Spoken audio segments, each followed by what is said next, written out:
Parlons gros sous, oui. Alors au cas où on en oui. doutait encore cette fois, le quoi qu'il en coûte, c'est le moins qu'on puisse dire. C'est terminé. En tout cas, c'est ce que Bruno Le Maire a dit et redit ce matin dans la presse. L'an prochain, nous devrons économiser 12 milliards d'euros, dit-il. Tout à l'heure à l'Assemblée, c'est Thomas Cazenave, le ministre délégué, qui l'a dit. Et en fait, lui, il dit même que ça fera plus. Ça sera au moins 20 milliards qu'il faudra trouver l'an prochain à répartir entre l'État et la sécurité sociale. Alors écoutez, Bruno Le Maire qui a dit dans la foulée, en gros, commencez pas, c'est pas de l'austérité, très clairement. Écoutez, le ministre. Jamais la France n'a connu l'austérité. Jamais, jamais, jamais. Depuis 50 ans. Arrêtons les fantasmes sur l'austérité. Il n'y a pas eu d'austérité hier, il n'y a pas d'austérité aujourd'hui, et il n'y en aura pas demain. Tout simplement parce que l'austérité n'est évidemment pas la bonne solution face à la situation économique où nous sommes. Et que de l'austérité ne ferait que abîmer la croissance française. Mais de l'austérité, il n'y en a jamais eu. Et il n'y en aura pas. Les dépenses publiques, c'était 760 milliards d'euros en 2000. C'est près de 1600 en 2023. C'est le double. La dépense publique a doublé en 23 ans. Alors si l'austérité, c'est le doublement de la dépense publique, ça fait cher l'austérité. Alors l'austérité, non mais alors, parce que c'est intéressant quand même de commenter ces termes. En effet, dans un pays qui a un niveau de pression fiscale qui est l'un des plus élevés au monde, l'augmentation des impôts continue de sembler être une impasse pour le gouvernement. Donc a priori, ça ne passera pas par là. Mais en revanche, l'austérité pour certains ministères, elle est là. Le ministère de l'écologie, qui est le ministère le plus touché, c'est 2 milliards qu'on rabote sur son budget. Alors là où Bruno Le Maire vous dira que ça n'est pas de l'austérité, c'est que c'est 2 milliards en moins par rapport à un budget qui était prévu en hausse. Oui. C'est-à-dire que si vous comparez le budget 2024 et le budget 2023, vous verrez une augmentation du budget de l'écologie. Sauf que c'est pas celle qui avait été ambitionnée au départ. Et alors pareil pour le ministère de l'Emploi qui perd lui 1,1 milliard. Et pareil pour la recherche. Denis Le Bossé, comment est-ce que vous regardez ce niveau d'équilibriste? Là, on monte au créneau, les annonces se multiplient depuis quelques jours. Je pense qu'il faut rassurer les agences de notation, en fait. Oui, bien sûr. Parce qu'il s'agit de nos taux d'intérêt futurs. Et la dette, elle est quand même de 3 000 milliards, hein, ne l'oublions pas. Et il faudra... Et une charge de la dette de plus en plus importante. Les agences de notation qui vont parler fin avril et fin mai. Fin mai. Surtout, c'est qu'il n'y a plus d'argent qui rentre dans les caisses, que c'est quand même, on en parlera tout à l'heure avec vous, mais la croissance est en berne, la croissance, vous le disiez Guillaume, est très mauvaise, 0,1%, donc ça veut dire que y a pas de, si pas de croissance, il n'y a pas de rentrée fiscale. Donc s'il n'y a pas de rentrée fiscale, ça ne fait qu'augmenter la dette dès lors qu'on ne fera pas des mesures d'économie. Oui, on gagne moins, on dépense moins. Oui, deux points quand même. Il y a une expression que je ne sais pas si je l'aurais utilisée en disant l'État n'est pas une pompe à fric. C'est une expression que je trouve un tout petit peu, peut-être pas digne d'un ministre de l'économie et des finances. Peut-être le deuxième point que je trouve intéressant, c'était cette étude de l'INSEE qui montrait qu'il y avait une hausse des postes, alors même si c'est dans les collectivités locales, mais plus 60 000 postes de création de postes dans la fonction publique.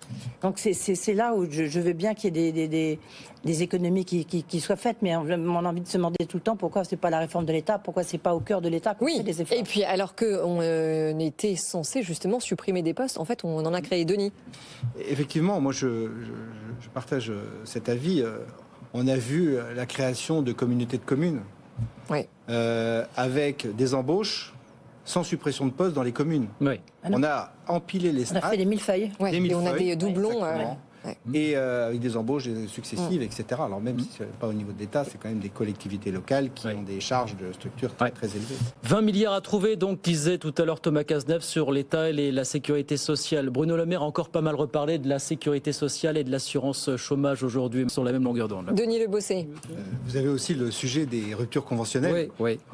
Qui sont parfois utilisés pour gérer l'anticipation, souvent utilisés. Souvent utilisés pour organiser la préparation à la retraite. C'est-à-dire qu'on sort grâce aux ruptures conventionnelles avant la retraite. Donc, et là, on commence à mettre un peu l'eau là quand même sur la rupture conventionnelle. Non, finalement non. Non, finalement. J'ai l'impression que finalement, effectivement, il devait avoir un haut là et que, en fait, comme le MEDEF est plutôt pour ces ruptures conventionnelles, finalement, il n'y aurait peut-être pas de haut là sur ce. On va accélérer. Denis Le Bossé, président président du cabinet de recouvrement ARC, est avec nous pour une étude que vous avez sortie aujourd'hui avec le cabinet IFOP. Ce sondage sur la perception qu'ont les patrons de TPE-PME de leur avenir à horizon de quelques mois. Alors, déjà, le climat est anxiogène. 75% des patrons vous disent on ne prévoit pas de croissance au premier semestre. C'est 8 points de plus qu'il y a quelques mois, c'est ça, Denis? Tout à fait, oui. Ça dit quoi tout ça finalement? Ça dit que le contexte économique se tend en fait. Et les carnets de commandes ne se remplissent plus comme il y a un an, même 6 mois. Aujourd'hui, on a une décroissance des commandes. Nous avons des secteurs d'activité qui sont quand même largement impactés. On peut parler du bâtiment, mais d'autres sont touchés. Et puis, vous avez un tissu d'entreprise. On a une augmentation des dépôts de bilan, bien sûr. Oui. Et puis, nous avons un tissu d'entreprise qui, aujourd'hui, sont en difficulté parce qu'elles doivent rembourser leur PGE, qui leur a été accordé, mais elles doivent aussi rembourser les charges sociales, les charges fiscales, des moratoires, des échelonnements qui leur ont été accordés pendant la période Covid. Et puis, bien sûr, les charges courantes. Alors, c'est vrai que certaines, aujourd'hui, renégocient leur PGE avec des conséquences très lourdes, puisqu'il y a réajustement des taux d'intérêt, d'une part, et d'autre part, une dégradation de leur cotation Banque de France. Oui, mais alors quand même, le gouvernement a été plutôt généreux, puisqu'il a revu, en tout cas, le calendrier des remboursements. Tout à fait. Pour les PME. Oui, tout à fait. Le calendrier a bien été revu, avec quand même des taux qui sont un peu plus importants, et puis surtout la dégradation de la cotation Banque de France, qui a un impact direct sur la dégradation des encours accordés par les assureurs crédits. Ce qui fait que l'assureur crédit, lorsqu'il dégrade son encours, eh bien l'entreprise doit payer comptant ses fournisseurs. Mais alors, est-ce que vous pensez aussi que les banques vont se désengager des TPE et des PME qui, justement, ne rembourseront pas tout de suite leur PGE? C'est 59% des personnes interrogées qui constatent que les banques se dégagent. Elles le constatent déjà. Elles le font déjà. Et elles se désengagent, mais on peut penser à juste titre, parce qu'on a quand même des entreprises qui sont dans une certaine fragilité. Edwige. Juste un point, une précision. Je pensais que la Banque de France, justement, avait un peu modifié cette fameuse notation qui pouvait tuer des entreprises. Et ça n'a pas eu d'impact positif? Aujourd'hui, l'impact, quand on a une renégociation des prêts, il y a un impact direct sur la notation Banque de France. Ouais. Et il y a ce chiffre. Mais la notation Banque de France, elle n'a pas été modifiée, parce qu'elle a été modifiée, justement. Alors, elle a été modifiée, la notation Banque de France, notamment sur les entreprises, les plus grandes entreprises françaises. Elle a été, on a inclus un impact sur les délais de paiement. C'est-à-dire que la prise en compte des délais de paiement est prise en compte dans la cotation des 2 à 3 000 plus grandes entreprises. Et il y a quand même un chiffre qui est impressionnant. 25% de ces entreprises que vous interrogez disent en l'état actuel des choses, je ne pourrais pas rembourser tout ce que j'ai en cumulé, le remboursement cumulé des créances, PGE, investissement et factures. 25% vous disent je ne peux pas rembourser. C'est beaucoup, une entreprise sur 4. Aujourd'hui, et d'ailleurs on le voit au travers d'augmentation des dépôts de bilan, des RJ, des redressements judiciaires, des liquidations judiciaires, mais aussi auprès des organismes qui sont en charge, des organismes qui sont en charge de renégocier. Alors, on a les médiateurs, mais aussi les CCSF, qui aujourd'hui ont 2 à 3 mois de retard dans l'établissement, dans l'accord des moratoires. Ah oui. Il y a il y a un goulot d'étranglement aujourd'hui au niveau de ces organismes. Et le problème, c'est que la variable d'ajustement qu'on utilise toujours dans la gestion de trésorerie, quand elle devient un peu compliquée, c'est les délais de paiement que l'on rallonge. Les délais de paiement sont plus que jamais une variable d'ajustement. Comment ça évolue alors justement là? On a un allongement des délais de paiement avec des entreprises. Bon, parce que l'ajustement inversé, on vous dit que ça, plutôt au contraire, ça s'est raccourci les délais de paiement. Je parle pour les entreprises en difficulté. Les entreprises en difficulté. Oui, voilà. Okay. Parce que là, on évoque le sujet des entreprises qui rencontrent des difficultés. Bien évidemment, l'économie française se porte plutôt bien, les entreprises vont bien. Et puis les délais de paiement qui a été quand même un des fléaux pour les entreprises françaises, justement, ça s'améliore un peu. Légèrement. Oui. Emmanuel, vous qui regardez les études passées les unes après les autres, est-ce que ça colle avec ce que vous entendez, ce qui remonte des études aujourd'hui sur l'état d'esprit des patrons globalement en France? Oui, globalement, tout est cohérent avec des études notamment qui qui poussent la logique, qui vous disent, notamment une étude du BCG qui est sortie aujourd'hui sur la priorité absolue à la rentabilité et à la réduction des coûts, parce qu'il y a cette idée qu'aujourd'hui, c'est en réduisant votre base de coûts que vous êtes le plus à même de résister à des chocs qui sont de plus en plus souvent des chocs violents et imprévus. Donc oui, il y a cette priorité. Oui, alors d'accord, mais est-ce que la détérioration du tissu économique français qui se dégrade, c'est une vue de l'esprit des chefs d'entreprise ou est-ce que c'est une vraie réalité ? Alors il y a une fragilisation incontestablement, surtout que vous avez beaucoup d'entreprises qui sont des petites structures et qui sont effectivement assez vulnérables. Ça n'empêche qu'il y a quand même un retard dans le processus naturel de renouvellement du tissu économique français, puisqu'on a quand même maintenu beaucoup d'entreprises en vie.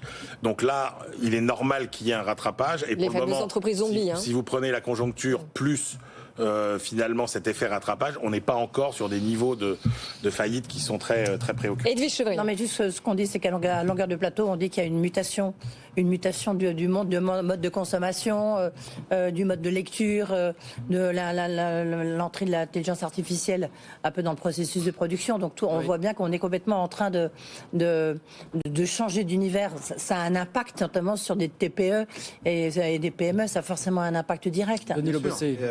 Une nécessité pour un grand nombre d'entreprises de s'adapter au nouveau marché. Ce que vous évoquez est parfaitement vrai. On le voit aujourd'hui, vous avez vu les grandes marques d'enseignes, les enseignes de l'habillement qui sont tombées pour deux raisons. Parce qu'elles n'ont pas su s'adapter certainement suffisamment vite au marché. Et puis aussi, il faut prendre en compte les bailleurs qui n'ont pas accordé de remise pendant la période Covid. Donc ce sont des gens qui ont accumulé des dettes fiscales, dettes sociales et dettes au niveau des C'est pour ça que la mesure du Conseil national du commerce dont on a parlé hier, absolument, peut être intéressante. Ce qui est important aussi, et Emmanuel Le Chypre l'évoquait, c'est le tissu économique. Nous avons des petites entreprises et beaucoup d'entre elles sont sous-capitalisées, manquent de fonds propres. Alors, on évoque un désengagement des banques, mais c'est tout à fait normal. Elles manquent de fonds propres, donc elles ne donnent pas confiance suffisamment aux banques, ni aux assureurs crédits, et le tissu économique se grippe. 30 secondes, pardon, Denis Le Bossé. C'est pas faute de l'avoir essayé, à chaque fois que vous venez, on en parle. C'est la méconnaissance qu'ont les petites entreprises du médiateur des entreprises. Voilà. 42% connaissent le rôle du médiateur des entreprises, des entreprises que vous avez interrogées. 35% celui du médiateur du crédit. À peine 22% celui du commissaire aux restructurations, la prévention des difficultés en entreprise. Qu'est-ce qu'on peut faire de plus pour que les entreprises en difficulté se saisissent ou saisissent ces acteurs finalement? C'est pas faute de communiquer parce que c'est pas faute. les médiateurs font essayer de communiquer, mais les entreprises concernées qui ont le plus grand besoin de ces médiateurs, ce sont des gens qui n'ont pas accès. À part leur expert comptable qui est leur conseil, ces entreprises n'ont pas accès, ne connaissent pas. Mais alors justement, peut-être que les experts comptables ont un rôle à jouer très important pour informer les chefs d'entreprise sur les dispositifs d'accompagnement qui existent. Ils ont un rôle majeur. Néanmoins, ils ont un tissu, ils ont une activité, ils ont un nombre d'entreprises important et l'entreprise ne se retourne pas toujours suffisamment vite vers son expert comptable. Et pour sauver une entreprise, ce qu'il faut, c'est anticiper.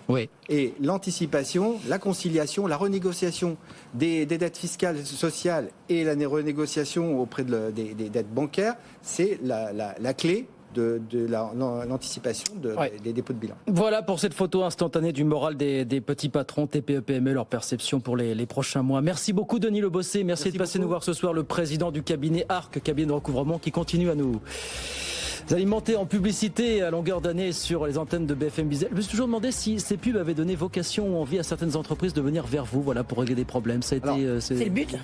Oui, mais est-ce que ça a vraiment ça fait école? Ces pubs sont le reflet de notre activité. Lorsqu'on vous dit, par exemple, j'ai un principe de base, je règle 30% à la commande, le solde au tribunal, mais c'est une réalité. C'est un débiteur qui nous l'avait expliqué. Moi, j'ai un principe immuable, je vais vous payer, mais j'attends d'être payé, et celui qui doit me payer n'a pas. C'est la vérité. Ce sont des faits. Alors effectivement, on a quelques retombées parce que ça parle tellement rapidement aux gens. C'est le but, parce que c'était parfaitement bien huilé, ça fait mettre en avant certaines problématiques du moment, du quotidien de bien le chef d'entreprise finalement. Merci beaucoup Denis Le Bossé, merci de passer nous voir. Merci Emmanuel Le Chypre, Edwige